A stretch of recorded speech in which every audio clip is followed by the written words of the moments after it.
22 বছর পর ভারত জাতীয় দলকে হারালো লাল সবুজরা। দারুণ গোলে স্মরণীয় জয় এনে দিলেন মুরসালিন। শেখ হাসিনাকে ফেরত চেয়ে ভারতকে চিঠি পাঠানোর প্রস্তুতি চলছে জানালেন পররাষ্ট্র উপদেষ্টা। সাজার ওয়ারেন্ট ইন্টারপোলে পাঠাচ্ছে প্রসিকিউশন।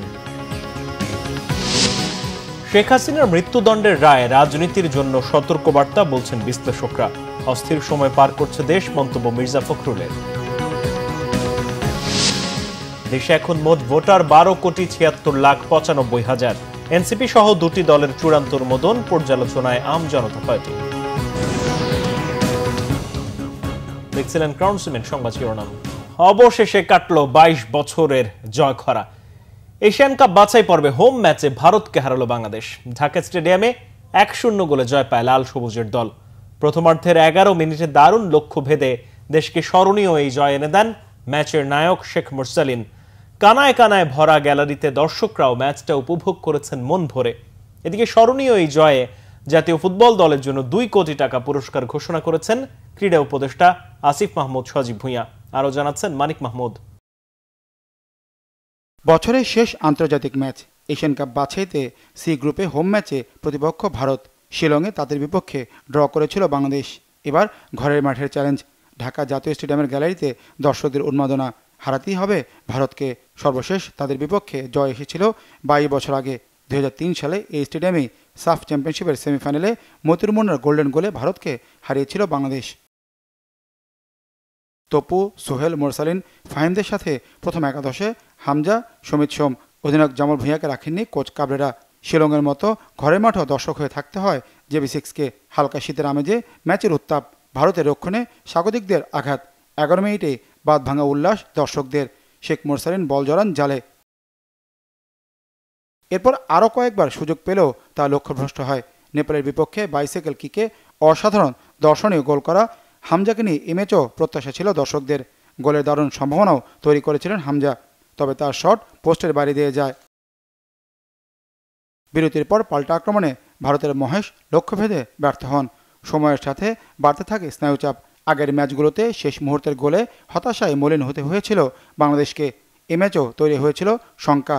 ম্যাচ শেষের অতিরিক্ত সময়ে গোলরক্ষক মিতুলের দক্ষতায় বিপদমুক্ত থাকে স্বাগতিকরা। 1-0 গোলে হেরে যায় ভারত। বছরের শেষ ম্যাচটা জয় দিয়ে রাঙায় বাংলাদেশ। এগিয়ে গেল ফিফা র্যাঙ্কিংয়ে উন্নতির পথে। এশিয়ান কাপ বাছাই পর্ব টপ করার আশা আগেই শেষ হয়ে গেছে বাংলাদেশের। তারপরও ভারতের বিপক্ষে হোম ম্যাচটা ছিল উত্তেজনায় ভরপুর। এই ম্যাচে ভারতকে হারিয়ে তাদের বিপক্ষে 22 বছরের জয় খরা কাটানোর পাশাপাশি এশিয়ান কাপ বাছাই পর্বে গ্রুপ সিতে তৃতীয় স্থান নিশ্চিত করেছে বাংলাদেশ। মানিক মাহমুদ, বাংলা ভিশন, জাতীয় স্টেডিয়াম, ঢাকা।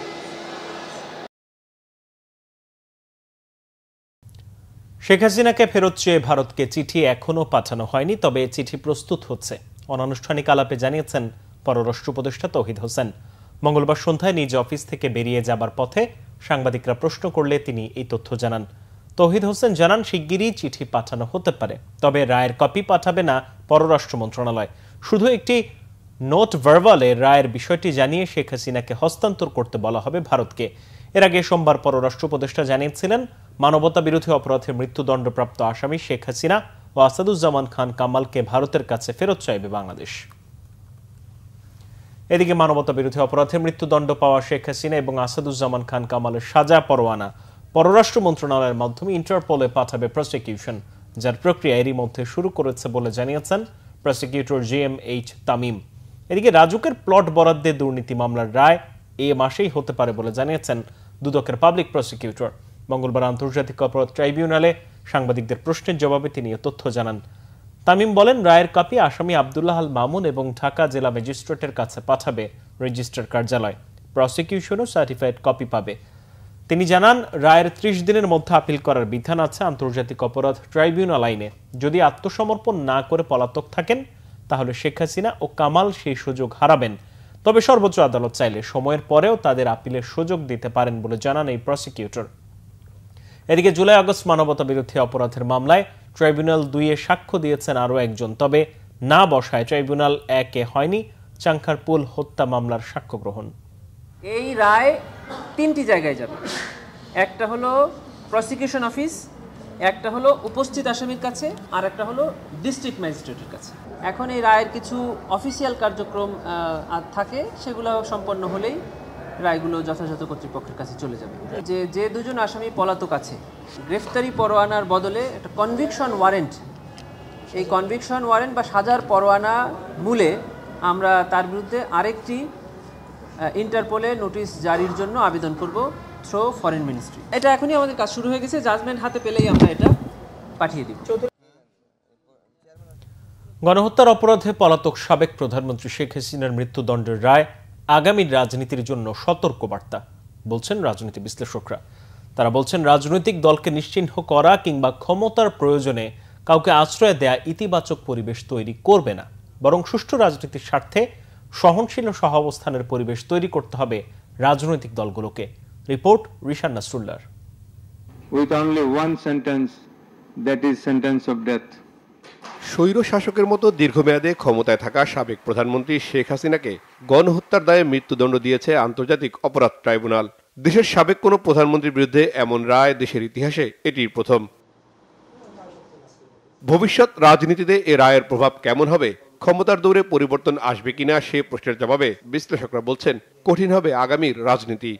এখান থেকে যদি আমরা সেন্স করতে না পারি যে বর্তমান এবং আগামী দিনগুলোতে রাজনীতির গতি প্রকৃতি কেমন হওয়া উচিত, কেমন হবে, এবং এই প্রজন্ম, বিশেষ করে জেনারেশন আপনার জেন জেড যাদেরকে বলি, এখন আলফাও চলে আসছে, এবং যারা অনেক expose to the international events, এই যে সামাজিক যোগাযোগ মাধ্যমের এই উত্থানের ফলে, তাহলে কিন্তু তাদেরকেও একই বা আরও খারাপ পরিণতি ভোগ করতে হবে। কিন্তু সবচেয়ে দুঃখজনক হলো ইতিহাসের বড় শিক্ষা আমরা ইতিহাসে শিক্ষা নিই না, কিন্তু আমরা আশা করব যে এনাফ ইজ এনাফ, অনেক তো হয়ে গেছে। রাজনৈতিক শিক্ষাটা এখানে খুব জরুরি। যদি আমাদের জাতিরাষ্ট্র এবং আমাদের যে ন্যাশন বিল্ডিংটা যদি তৈরি করতে হয়, তাহলে সেক্ষেত্রে আমার রাজনৈতিক সংস্কৃতিতে একটা পরিবর্তন আনতে হবে।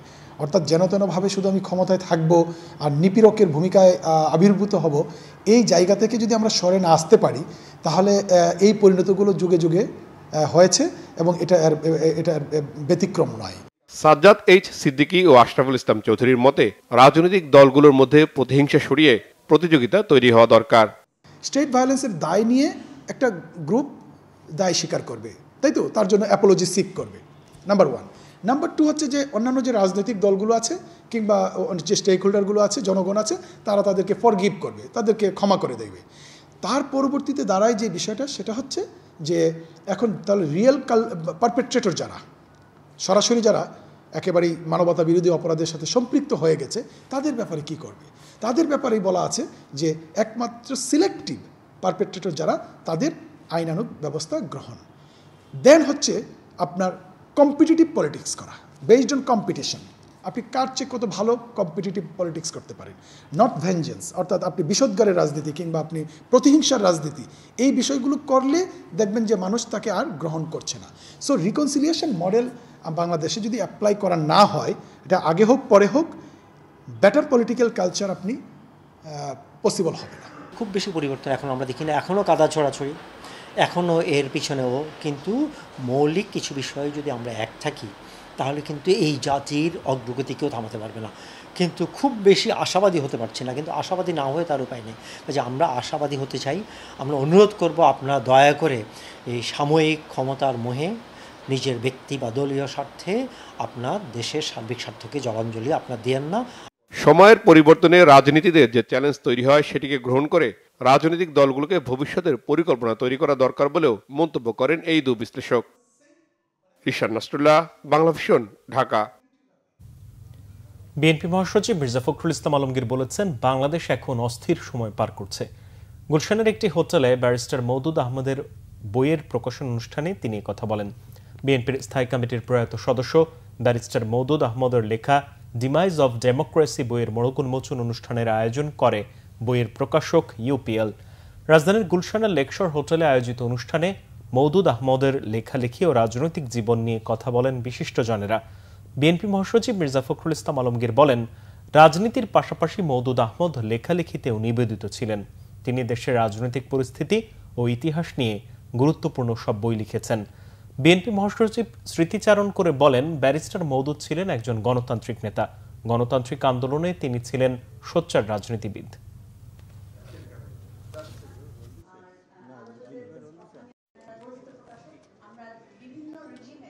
আমরা একটা অস্থিরতার মধ্যে বাস করছি। এই অস্থিরতা থেকে যে মানুষগুলো আমাদেরকে পথ দেখাতে পারতেন, দিশা দেখাতে পারতেন, তাদের মধ্যে ব্যারিস্টার মওদুদ ছিলেন অন্যতম, নিঃসন্দেহে। আমার দুঃখ হয় যে তিনি এই ফ্যাসিস্ট হাসিনার পতনটা দেখে যেতে পারেননি, যেটা তিনি আন্তরিকভাবেই দেখতে চেয়েছিলেন। আমি আশা করি এই বইটি আমাদেরকে ভালোভাবে পড়ার সুযোগ আমরা পাবো, আমাদের পরবর্তী প্রজন্ম পাবে। বিশেষ করে আজকে যে সমস্ত আমাদের তরুণরা, যুবকেরা যারা আজকে এই অসাধারণ একটা সাফল্য নিয়ে এসেছে, আমাদেরকে ফ্যাসিস্টদের হাত থেকে মুক্ত করেছে, তাদের জন্য এই বইগুলো পড়া বোধহয় খুব বেশি প্রয়োজনীয় বলে আমি মনে করছি। যারা দেশ ও জনগণের সাথে বেইমানি করে তাদের পরিণতি ভয়াবহ হয় বলে মন্তব্য করেছেন বিএনপির সিনিয়র যুগ্ম মহাসচিব রুহুল কবির রিজভী। বগুড়া শহরের শহীদ খোকন পার্কে দলের ভারপ্রাপ্ত চেয়ারম্যান ও আমরা বিএনপি পরিবারের প্রধান পৃষ্ঠপোষক তারেক রহমানের জন্মদিন উপলক্ষে আয়োজিত সেবামূলক কর্মসূচির উদ্বোধন অনুষ্ঠানে তিনি কথা বলেন। জানান, তারেক রহমান দেশের বাইরে থাকলেও প্রতিনিয়ত দেশের মানুষের খোঁজ খবর রাখেন। অনুষ্ঠানে সভাপতিত্ব করেন আমরা বিএনপি পরিবারের আহ্বায়ক ও বিএনপি মিডিয়া সেলের সদস্য আতিকুর রহমান রুমন।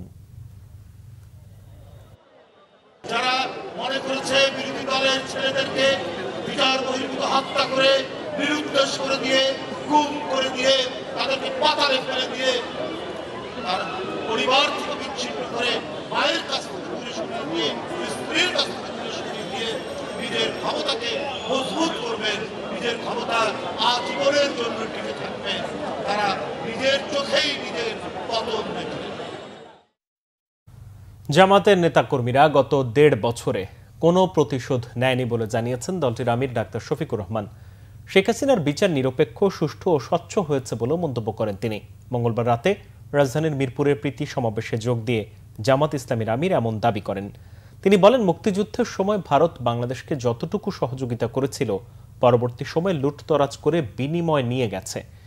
ফ্যাসিবাদী শক্তি 17 বছরে বিপরীত মতের কণ্ঠরোধ করেছে উল্লেখ করে তিনি বলেন, হাসিনা সরকার দেশকে অপরাধের স্বর্গরাজ্যে পরিণত করেছিল। রাস্তায় গুলি করেই মন ভরেনি। ফ্যাসিস্ট সরকার আকাশ থেকেও গুলি করে মানুষ মেরেছে বলে মন্তব্য করেন তিনি। গতকাল একটা মামলার রায় হয়েছে। আমরা মনে করি এর মধ্য দিয়ে মজলুমানের কান্না কিছু হলেও থামবে ইনশাআল্লাহ। কারণ বিচার ছিল স্পষ্ট, খুলাসা, লাইভে এই বিচার সম্প্রচার করা হয়েছে। এটা কোনো গোপন বিচার ছিল না। এখন ন্যায় বিচারের দাবি হচ্ছে বিচারের রায় কার্যকর হওয়া। আমরা সরকার এবং বিচার বিভাগের প্রতি আহ্বান জানাব যে আপনার তার উপযুক্ত পদক্ষেপ গ্রহণ করুন। দেশবাসী আপনাদের সাথে আছে, দেশবাসী আপনাদের সাথে থাকবে। প্রধান উপদেষ্টা বলেছেন, আওয়ামী লীগ নির্বাচনে অংশ নিতে পারবে না, কারণ তাদের কার্যক্রম নিষিদ্ধ করা হয়েছে এবং তাদের নিবন্ধন নির্বাচন কমিশন স্থগিত করেছে।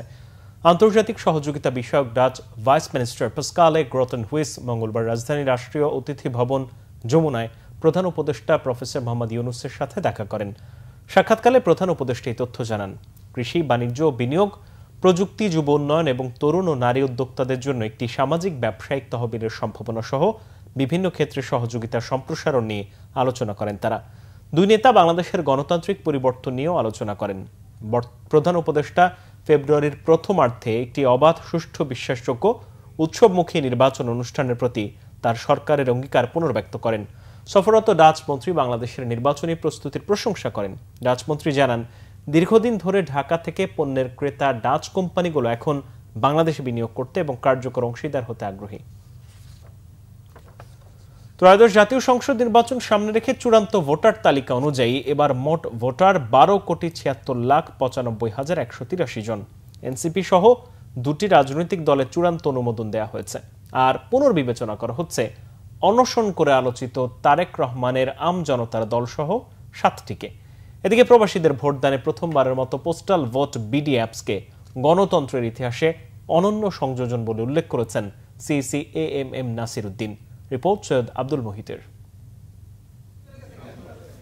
মঙ্গলবার আগারগাঁওয়ের নির্বাচন ভবনে ত্রয়োদশ জাতীয় সংসদ নির্বাচনের চূড়ান্ত ভোটার তালিকা প্রকাশ করে নির্বাচন কমিশন। কমিশনের সচিব আক্তার আহমদ জানান, 2025 সালের 31শে অক্টোবরের মধ্যে যাদের 18 বছর পূর্ণ হয়েছে তারাই এ তালিকায় অন্তর্ভুক্ত হলো। এর মাঝে পুরুষ ভোটার 6,48,14,907 জন আর নারী ভোটার 6,28,79,042 জন। প্রচারণার কারণে নতুন তালিকায় নারী ভোটার বেড়েছে। 12,76,95,183। এই তারিখ পরিবর্তনের কারণে দ্যাট ইজ আমরা যে 2রা মার্চ থেকে যে ফাইনাল করেছিলাম তার থেকে আপনার অ্যাজ অন টুডে যেটা করা হয়েছে এইটা হচ্ছে আমাদের বৃদ্ধির হার। পুরুষ ভোটারদের বৃদ্ধির হার হচ্ছে 2.29% আর মহিলা ভোটারদের বৃদ্ধির হার হচ্ছে 4.16%। ইসি সচিব জানান, বাংলাদেশ সমাজতান্ত্রিক দল মার্ক্সবাদী এবং এনসিপি নিবন্ধন গেজেট প্রকাশ করা হয়েছে। জাতীয় নাগরিক পার্টি এনসিপি, বাংলাদেশ সমাজতান্ত্রিক দল মার্ক্সবাদী আর বাংলাদেশ আম জনগণ পার্টি, এই তিনটা পত্রিকায় যে বিজ্ঞপ্তি দিয়েছিলাম সে বিজ্ঞপ্তির ধারাবাহিকতায় আমরা কিছু সংখ্যক আপত্তি পেয়েছি বাংলাদেশ আম জনগণ পার্টির বিষয়ে। জাতীয় নাগরিক পার্টি এনসিপি এবং বাংলাদেশ সমাজতান্ত্রিক দল মার্ক্সবাদী এই দুটোকে নিবন্ধন এ পর্যায়ে দেওয়া হবে। আর বাংলাদেশ আম জনগণ পার্টির বিষয়ে যে আপত্তিগুলো এসছে সেগুলো পর্যালোচনা করে পরবর্তীতে সিদ্ধান্ত দেওয়া হবে। এই 7টা রাজনৈতিক দলের তথ্য আবার পুনর্বিবেচনায় আনা হয়েছে। এদিকে প্রথমবারের মতো প্রবাসীদের ভোটদানে পোস্টাল ভোট বিডি অ্যাপসের উদ্বোধন করেন সিইসি AMM নাসির উদ্দিন। আজকের এই অনুষ্ঠান আমাদের গণতন্ত্রের ইতিহাসে এক অনন্য সংযোজন। বর্তমানে প্রায় 1,30,00,000 বাংলাদেশি বিদেশে বসবাস করছেন এবং বিভিন্ন পেশায় কর্মরত রয়েছেন। এতদিন এই প্রবাসী নাগরিকরা জাতীয় নির্বাচনে ভোট দেওয়ার মৌলিক অধিকার থেকে বঞ্চিত ছিলেন। আজকের এই উদ্যোগ সেই বঞ্চনার অবসান ঘটাচ্ছে। অ্যাপসের মধ্য দিয়ে প্রবাসীদের নিবন্ধন প্রক্রিয়া শুরু হচ্ছে। বিশ্বের বিভিন্ন রিজন অনুযায়ী 5 দিন করে 40 দিন নিবন্ধন প্রক্রিয়া চলবে। বন্ধনকে সৈয়দ আব্দুল মুহিত, বাংলা ভিশন, ঢাকা। অর্থ উপদেষ্টা ডক্টর সালেউদ্দিন আহমেদ জানিয়েছেন, সরকারের পদক্ষেপে IMF সন্তুষ্ট। ঋণের পরবর্তী কিস্তি পাওয়ার ব্যাপারে সংস্থাটি নতুন করে কোনো শর্ত দেয়নি। সচিবালয় ক্রয় সংক্রান্ত উপদেষ্টা কমিটি, অর্থনৈতিক বিষয়ক সংক্রান্ত উপদেষ্টা কমিটির বৈঠক শেষে এই তথ্য জানান তিনি। উপদেষ্টা জানান, আনসার সদস্যদের জন্য 17,000 শটগান কেনার সিদ্ধান্ত নেওয়া হয়েছে। ভোট কেন্দ্রের নিরাপত্তার জন্য আগে 40,000 বডি ক্যামেরা কেনার সিদ্ধান্ত হয়েছিল, তবে এখন শুধু ঝুঁকিপূর্ণ কেন্দ্র বিবেচনায় বডি ক্যামেরা কেনা হবে বলে জানান অর্থ উপদেষ্টা। কি পরিমাণ কেনা হবে তা ইসি ও স্বরাষ্ট্র মন্ত্রণালয়ের সাথে আলোচনা করে সিদ্ধান্ত নেওয়া হবে। বৈঠকে চাহিদা বিবেচনায় 1 কোটি পাসপোর্টের বই কেনার সিদ্ধান্ত হয়। দাম নিয়ন্ত্রণে রাখতে রোজার আগে চাল ও গম আমদানির সিদ্ধান্তের কথাও জানান অর্থ উপদেষ্টা। রাজধানীতে গেল 10 মাসে 198টি হত্যাকাণ্ডের ঘটনা ঘটেছে বলে জানিয়েছে ঢাকা মেট্রোপলিটন পুলিশ। ডিএমপির উপ পুলিশ কমিশনার তালেবুর রহমান এই তথ্য জানান। এ সময় তিনি বলেন, গত 10 মাসে শুধু রাজধানীতেই গড়ে 20টির মতো হত্যাকাণ্ড সংঘটিত হয়েছে। বেশিরভাগ ঘটনা রহস্য উদ্ঘাটন করা হয়েছে বলেও দাবি করেন এই পুলিশ কর্মকর্তা। বলেন, রাজনৈতিক সহিংসতা সহ পূর্ব শত্রুতার জেরে এসব হত্যাকাণ্ডের ঘটনা ঘটেছে। সাম্প্রতিক সময়ে সকল হত্যাকাণ্ড তদন্তে আইনশৃঙ্খলা বাহিনীর উপর আস্থা রাখার কথা জানান পুলিশের এই কর্মকর্তা। বলেন, অপরাধী যতই শক্তিশালী হোক না কেন, কাউকে ছাড় দেয়া হবে না। রাজধানীর সাম্প্রতিক সময়ের যদি আইন শৃঙ্খলা বা আমরা পর্যালোচনা করি, যদি বিশেষ করে অপরাধ সংক্রান্ত যেসব তথ্য আমাদের কাছে রয়েছে সেগুলো বিশ্লেষণ করলে কিন্তু আইন শৃঙ্খলার একটা তুলনামূলক চিত্র আমরা করতে পারি। যে কোন মামলা বা এই সংক্রান্ত যে ঘটনাগুলো ঘটেছে, আমরা দেখছি গত 10 মাসে গড়ে 19 থেকে 20টির মতো এরকম ঘটনা ঘটেছে এবং এর প্রেক্ষিতে মামলা রুজু হয়েছে। ঢাকা মহানগরীর মতো একটা বড় শহর এবং এখানে যে আর্থসামাজিক প্রেক্ষাপট, সেই হিসেব বিবেচনায় অপরাধের মাত্রাটা বেশ সহনীয় পর্যায়ে আছে বলে আমরা মনে করি। রাজধানীর আগারগাঁও কারিগরি শিক্ষা ভবনের সামনে পার্কিং করা একটি পরিত্যক্ত গাড়িতে আগুন দিয়েছে দুর্বৃত্তরা। মঙ্গলবার রাত 11:30টার দিকে এই ঘটনা ঘটে। খবর পেয়ে মোহাম্মদপুর ফায়ার স্টেশন থেকে 2টি ইউনিট ঘটনাস্থলে পৌঁছে আগুন নিয়ন্ত্রণে আনে। অগ্নিকাণ্ডে কেউ হতাহত হয়নি। এর আগে সাভারের আশুলিয়ায় চলন্ত বাসে আগুন দেয় দুর্বৃত্তরা। ডিপিজেড এলাকায় নবীনগর চন্দ্র মহাসড়কে সীমা সিমলা পরিবহনের একটি বাসে অগ্নিসংযোগ করা হয়। বাস চালক ও প্রত্যক্ষদর্শীরা জানান, পোশাক শ্রমিকদের আনতে ইপিজেড এলাকায় গেলে হঠাৎ বাসের পেছন দিকে আগুন দেখতে পান তারা। পরে ফায়ার সার্ভিসের সহায়তায় আগুন নেভানো হয়। খবর পেয়ে ঘটনাস্থল পরিদর্শন করে আশুলিয়া থানা ও হাইওয়ে পুলিশ, তবে অগ্নিকাণ্ডে কেউ হতাহত হয়নি। বিদেশিদের হাতে বন্দর করিডর প্রদানের তৎপরতার অভিযোগ তুলে রাজধানীতে মশাল মিছিল করেছে এনডিএফ। মিছিলটি গুলিস্তান থেকে শুরু হয়ে নগরের বিভিন্ন গুরুত্বপূর্ণ সড়ক প্রদক্ষিণ করে জাতীয় প্রেস ক্লাবের সামনে সমাবেশে মিলিত হয়। সমাবেশে বক্তব্য রাখেন এনডিএফ এর সভাপতি অবসরপ্রাপ্ত brigadier general M Jahangir Hossain ও সহ সাধারণ সম্পাদক শাহজাহান কবির। মিছিলে ট্রেড ইউনিয়ন সংঘ, কৃষক সংগ্রাম সমিতি, নৌযান শ্রমিক ফেডারেশন, হোটেল রেস্টুরেন্ট সুইটমিট শ্রমিক ফেডারেশন ও এসকে গার্মেন্টস অ্যান্ড টেক্সটাইল শ্রমিক ফেডারেশন, ধ্রুবতারা সাংস্কৃতিক সংসদ, গণতান্ত্রিক মহিলা সমিতি, জাতীয় ছাত্রদল, বাংলাদেশ স মিল শ্রমিক ফেডারেশন এবং সিএনজি চালক সংগ্রাম পরিষদ সহ বিভিন্ন সংগঠনের নেতাকর্মীরা অংশ নেন। সমাবেশে বক্তারা লালদিয়া টার্মিনাল এবং পানগাঁও বন্দর পরিচালনা ও নির্মাণের চুক্তি অবিলম্বে বাতিলের দাবি জানান। অভিযোগ করেন, জনগণকে চুক্তির শর্তাবলী না জানিয়ে গোপনে চুক্তি করা হয়েছে। সংবাদ শেষ করব ক্রাউন সিমেন্ট শিরোনামগুলো আরো একবার জানি। 22 বছর পর ভারত জাতীয় দলকে হারালো লাল সবুজরা। দারুণ গোলে স্মরণীয় জয় এনে দিলেন মুরসালি। শেখ হাসিনাকে ফেরত চেয়ে ভারতকে চিঠি পাঠানোর প্রস্তুতি চলছে, জানালেন পররাষ্ট্র উপদেষ্টা। সাজার ওয়ারেন্ট ইন্টারপোলে পাঠাচ্ছে প্রসিকিউশন। শেখ হাসিনার মৃত্যুদণ্ডের রায় রাজনীতির জন্য সতর্কবার্তা, বলছেন বিশ্লেষকরা। অস্থির সময় পার করছে দেশ, মন্তব্য মির্জা ফখরুলের। দেশে এখন মোট ভোটার 12,76,95,000। এনসিপি সহ দুটি দলের চূড়ান্ত অনুমোদন, পর্যালোচনায় আম জনতা পার্টি। এই ছিল এখনকার মতো। পর সংবাদ সকাল 7:30টায় দেখার আমন্ত্রণ রইল। এছাড়া বাংলা ভিশন সংবাদ ও সংবাদ সংশ্লিষ্ট অনুষ্ঠান দেখতে ভিজিট করুন www.bvnews24.com ও facebook.com/banglavishnnews এবং সাবস্ক্রাইব করুন youtube.com/banglavishnnews। ধন্যবাদ।